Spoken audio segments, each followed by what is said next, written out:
Assalamualaikum warahmatullahi wabarakatuh. A'udzubillah, bismillah, alhamdulillah, wa syukurillah, la hawla wa la quwwata illa billah. Asyhadu an la ilaha illallah wa asyhadu anna Muhammadan abduhu wa rasuluh. Allahumma sholli wa sallim ala sayyidina Muhammad wa ala ali sayyidina Muhammad amma ba'du. Kepada Al-Mukarram, pengampu dosen filsafat pendidikan Islam, beliau Bapak Dr. Haji Muhammad Bahrul Ulami SAG MHum yang kami hikmai, teriring doa semoga Bapak senantiasa dalam keadaan yang sehat walafiat, amin amin ya rabbal alamin. Di sini saya Fathuddin, NIM 2241063, akan menyampaikan presentasi dengan topik pendidikan sebagai upaya sadar, perspektif filsafat pendidikan Islam. Baik, akan kami lanjutkan presentasi. Yang pertama, apa itu pendidikan? Pendidikan merupakan kondisi proses mentransfer suatu ilmu dari pendidik kepada peserta didik.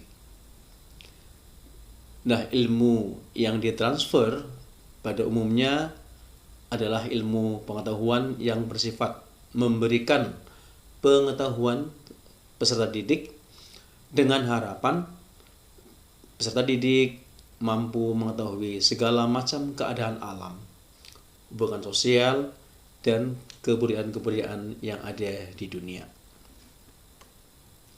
Kemudian pengertian lain dari pendidikan itu adalah bahwa pendidikan merupakan suatu usaha sadar dan teratur serta secara sistematis yang dilakukan oleh orang-orang yang diserahi tanggung jawab untuk mempengaruhi peserta didik mempunyai sifat dan tabiat sesuai dengan cita-cita pendidikan. Tentunya di sini ada yang berhak untuk ditanggung-jawabi sebagai pendidik adalah guru atau dosen. Kemudian menurut Undang-Undang Nomor 20 Tahun 2003, yaitu tentang Sistem Pendidikan Nasional, dinyatakan bahwa pendidik merupakan usaha sadar. Pendidikan merupakan usaha sadar dan terencana dalam mewujudkan suatu belajar dan proses pembelajaran agar peserta didik secara aktif mengembangkan potensi yang ada pada dirinya untuk memiliki kekuatan spiritual keagamaan, kemudian kepribadian diri, dapat mengendalikan diri, memiliki kecerdasan berpikir, kemudian berakhlakul karimah, akhlak mulia, serta mempunyai keterampilan yang diperlukan dirinya untuk mengabdi nanti di masyarakat, di bangsa, di dalam berbangsa dan juga bernegara. Kemudian pendidikan dalam Islam itu merupakan usaha sadar untuk mengarahkan pertumbuhan dan perkembangan anak didik dengan segala potensi yang dianugerahkan oleh Allah kepadanya agar mampu mengemban amanat dan tanggung jawab sebagai khalifah di bumi dalam pengabdiannya kepada Allah. Proses pembelajaran adalah suatu proses yang mengandung serangkaian perbuatan guru dan peserta didik atau dasar hubungan timbal balik yang berlangsung dalam situasi edukatif untuk mencapai tujuan tertentu. Ini maksudnya pendidikan itu adalah mentransfer.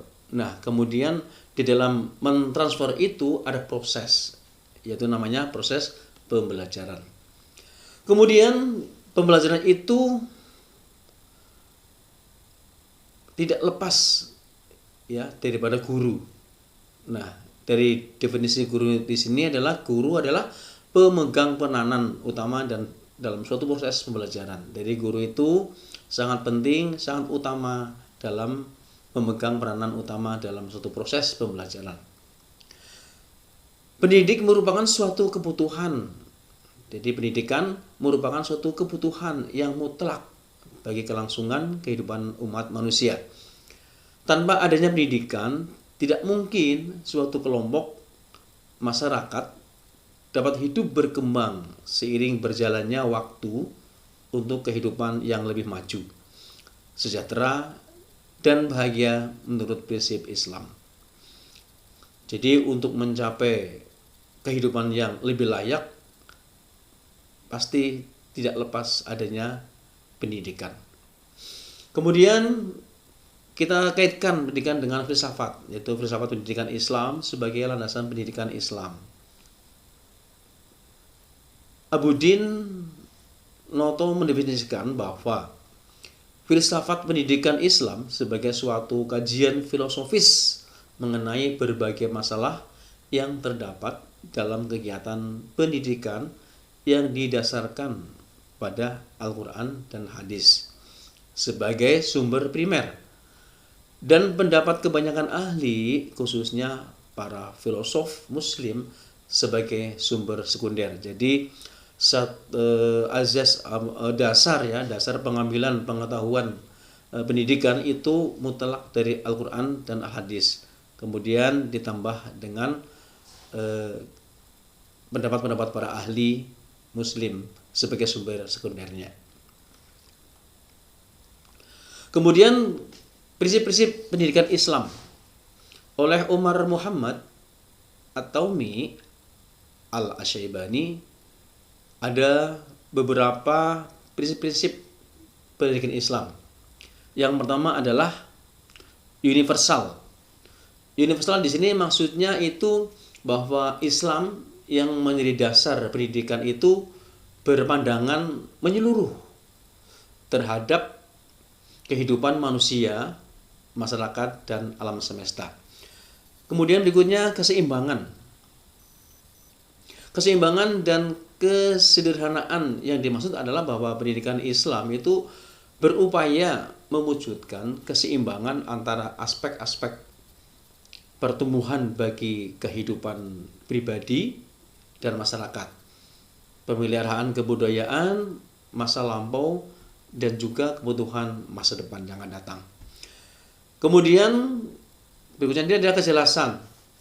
Jadi pandangan pendidikan Islam adalah bersifat menyeluruh dan seimbang, merupakan jalan tengah dan sederhana terhadap maksud dan tuntutannya, jelas dan terang dalam prinsip-prinsip ajaran dan hukumnya, serta memberikan jawaban yang tegas dan jelas terhadap jiwa dan akal. Kesemuanya akan dapat teraplikasikan dalam bentuk suatu tujuan, kurikulum, kemudian ada metode yang jelas dan tegas. Prinsip berikutnya adalah tidak terdapat adanya perentangan. Tujuan-tujuan pendidikan dalam Islam tersebut akan terpadu secara organik antara bagian-bagiannya. Hal ini terjadi dikarenakan dasar dari pendidikan Islam itu sendiri berasal dari agama Islam yang murni, karena agama Islam adalah agama samawi, agama yang datang langsung dari Allah Subhanahu wa taala, Tuhan yang paling bijaksana, sehingga akan terpadu kesucian tujuan pendidikan dan cara proses pelaksanaannya. Pendidikan Islam didirikan dengan prinsip realisme dan jauh dari khayal atau berlebihan atau juga mungkin bersifat serampangan. Jadi keduanya merupakan upaya dalam mencapai tujuan melalui kaidah atau metode yang praktis dan realistis. sesuai dengan fitrah dan jalan dengan kesanggupan yang dimiliki oleh individu dan masyarakat, dan dapat dilaksanakan pada keseluruhan waktu maupun tempatnya. Kemudian prinsip berikutnya adalah perubahan yang diingini. Jadi pendidikan adalah suatu proses menuju perubahan yang dikehendaki pada perilaku yang baik dari segi jasmani, akal, psikologis, dan sosial, serta dalam kehidupan masyarakat. Jika perubahan-perubahan ini tidak berlaku setelah proses pendidikan berlangsung, berarti pendidikan tidak berhasil dan belum mencapai maksud yang dituju. Berikutnya adalah menjaga perbedaan-perbedaan perseorangan.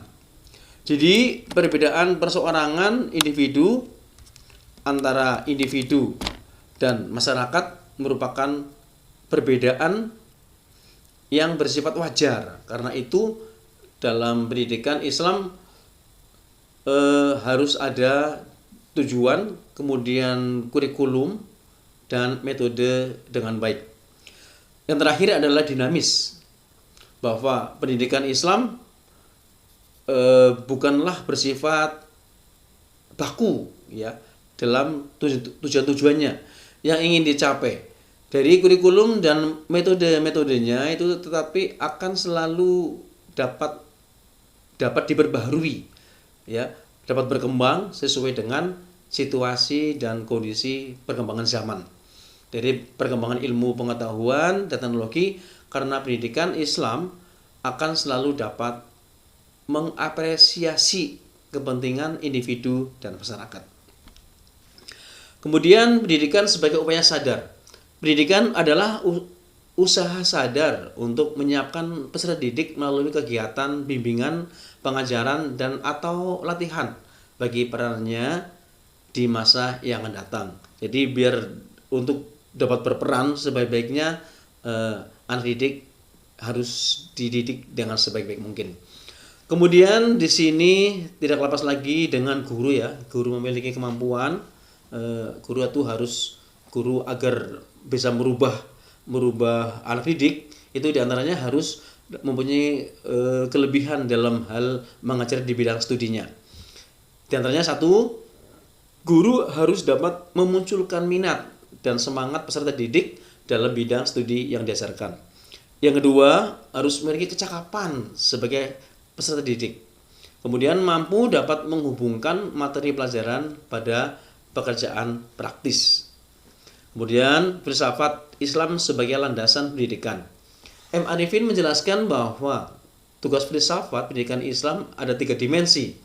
Yang pertama adalah memberikan landasan sekaligus mengarahkan kepada proses pelaksanaan pendidikan yang berdasarkan Islam. Yang kedua, melakukan kritik serta koreksi terhadap proses pelaksanaan pendidikan tersebut. Setelah pelaksanaan proses, kemudian yang terakhir adalah melakukan evaluasi terhadap metode yang digunakan dalam proses pendidikan itu sendiri. Kesimpulannya, pendidikan Islam merupakan upaya sadar dan terencana dalam menyiapkan peserta didik untuk mengenal, memahami, mengimani, bertakwa, berakhlak mulia, menghafalkan ajaran agama Islam dari sumber utamanya, yaitu kitab suci Al-Quran dan Al-Hadis. Yang kemudian untuk warga Nahdliyin itu disempurnakan dengan istilah ijma dan qiyas para ulama. Kesimpulan yang kedua, bahwa tujuan pendidikan Islam juga untuk membentuk manusia yang mengabdi kepada Allah SWT. Kemudian berwawasan cerdas, mempunyai keterampilan, berbudi pekerti yang luhur, dapat bertanggung jawab terhadap dirinya dan masyarakat, menuju tercapainya kebahagiaan dunia akhirat. Kemudian tujuan pendidikan Islam tidak hanya menyangkut masalah keakhiratan saja, akan tetapi juga masalah-masalah yang berkaitan dengan keduniawian. Dengan adanya keterpaduan antara akhirat dan duniawi, pada akhirnya dapat membentuk manusia yang sempurna, insan kamil, yang mampu melaksanakan tugasnya baik sebagai hamba Allah ataupun sebagai khalifah di atas permukaan bumi. Terima kasih atas perhatiannya. Terima kasih. Kami akhiri. Wassalamualaikum warahmatullahi wabarakatuh.